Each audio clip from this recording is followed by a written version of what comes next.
শুরু হলো voter card ভেরিফিকেশনের কাজ। এই 11টি কাগজপত্র দেখাতে হবে আপনাদেরকে, না হলে ভোটার তালিকা থেকে আপনার নাম বাতিল করে দেওয়া হবে। তো বন্ধুরা, কোন 11টি কাগজপত্র আপনাদেরকে দেখাতে হবে ভোটার কার্ড ভেরিফিকেশনের সময়, সমস্ত কিছু আপনাদেরকে এই ভিডিওটিতে একদম ডিটেলসেই জানিয়ে দেব। তো অবশ্যই ভিডিওটিতে আপনারা প্রত্যেকেই প্রথম থেকেই শেষ পর্যন্ত সঙ্গে থাকবেন।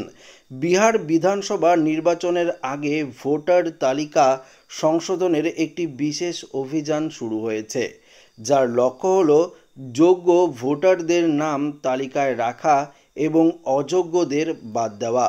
এই অভিযানে যদি কোনো ভোটার সময় মতো তাদের প্রয়োজনীয় নথি জমা না দেন, তাহলে সরাসরি ভোটার তালিকা থেকে নাম বাদ দেওয়া হতে পারে। পাশাপাশি দেখুন, এখানে পরিষ্কার বলেছে পাটনা জেলায় প্রায় 4,906 জন বুথ লেভেল অফিসার অর্থাৎ বিএলও এবং 500 জন স্বেচ্ছাসেবক বাড়ি বাড়ি গিয়ে ফর্ম বিতরণ ও সংগ্রহের কাজ করছেন। প্রতিটি পরিবার এবং প্রতিটি ভোটারের তথ্য যাচাই করা বাধ্যতামূলক। যদি কোনো পরিবারে 5 জন সদস্য থাকেন, তবে তাদের সকলের নামের সত্যতা যাচাই করা এবং 25শে জুলাইয়ের মধ্যে, দেখুন পরিষ্কার বলে দিয়েছে 25শে জুলাইয়ের মধ্যে ফর্ম পূরণ করে জমা দেওয়া কিন্তু বাধ্যতামূলক। পাশাপাশি দেখুন এখানে আরও পরিষ্কারভাবে কি বলেছে, এই প্রক্রিয়ার মূল উদ্দেশ্য হলো মৃত বা স্থানান্তরিত ব্যক্তিদের নাম তালিকা থেকে বাদ দেওয়া, নতুন যোগ্য ভোটারদের অন্তর্ভুক্ত করা এবং ভোটার তালিকায় থাকা ডুপ্লিকেট বা অযোগ্য নামগুলো সরানো। জেলা ম্যাজিস্ট্রেট ডক্টর ত্যাগরাজন এস.এম জানিয়েছেন যে এটি কেবল একটি প্রশাসনিক কাজ নয়, বরং গণতন্ত্রের ভিত্তি মজুত করার একটি প্রক্রিয়া। এই প্রক্রিয়ায় শুধুমাত্র আধার কার্ড দেখালেই চলবে না। ভোটার তালিকা, দেখুন পরিষ্কার বলেছে, ভোটার তালিকাভুক্ত বা যাচাইকরণের জন্য 11 ধরনের নথির মধ্যে যে কোনো একটি দেখানো বাধ্যতামূলক। তো কি কি নথি আপনাদেরকে দেখাতে হবে সেটা আপনাদেরকে জানিয়ে দেব।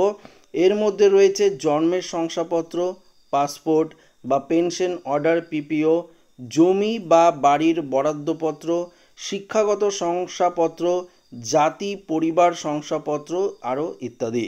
এখানে বলেছে 2003 সালের আগে এবং পরে জন্মগ্রহণকারীদের জন্য আলাদা আলাদা নথির প্রয়োজন হবে। বুঝতেই পারলেন, যারা 2003 সালের পরে জন্মগ্রহণ করেছেন এবং যারা 2003 সালের আগে জন্মগ্রহণ করেছেন তাদের জন্য কিন্তু আলাদা আলাদা নথির প্রয়োজন হবে, এমনটাই কিন্তু জানিয়ে দিয়েছে।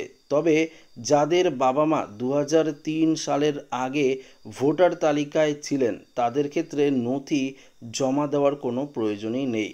ফর্ম পূরণ ও নথি আপলোড করার যে সুবিধা এখন অনলাইনেই পাওয়া যাচ্ছে এবং নির্বাচন কমিশন শীঘ্রই একটি মোবাইল অ্যাপও কিন্তু চালু করবে, যেখানে আপনারা সমস্ত কিছু অনলাইনেই করতে পারবেন।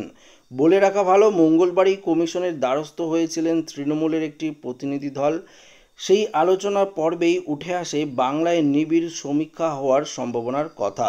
তৃণমূলের তরফে সাফ জানিয়ে দেওয়া হয়, বিহারের ক্ষেত্রে যেমন 1 মাসের সময় নিয়ে নিবিড় সমীক্ষায় কাজে নেমেছিলেন কমিশন, তা কোনো মতেই এ রাজ্যে সম্ভব নয়। তাদের দাবি, বিহারে যেভাবে তাড়াহুড়ার সমীক্ষা চলছে তাতে 2 কোটি ভোটার নথি বিভ্রাটের কারণে বাদ পড়তে পারেন। এমনটা বাংলায় চলবে না। এখানে সময় নিয়ে অর্থাৎ সময় নিয়েই কিন্তু ভোটার যে যাচাইকরণ সেটা কিন্তু করতে হবে। পাশাপাশি রাজ্যের মুখ্যমন্ত্রী মমতা বন্দ্যোপাধ্যায়ের তরফ থেকেও নির্বাচন কমিশনকে পরিষ্কারভাবে বলে দেওয়া হয়েছে। তো আশা রাখবো ভিডিওটি প্রত্যেকের ভালো লেগেছে। ভিডিওটি ভালো লাগলে লাইক করবেন, বন্ধুদের সাথে শেয়ার করবেন, নতুন হয়ে থাকলে চ্যানেলটিকে সাবস্ক্রাইব করে নেবেন। ধন্যবাদ।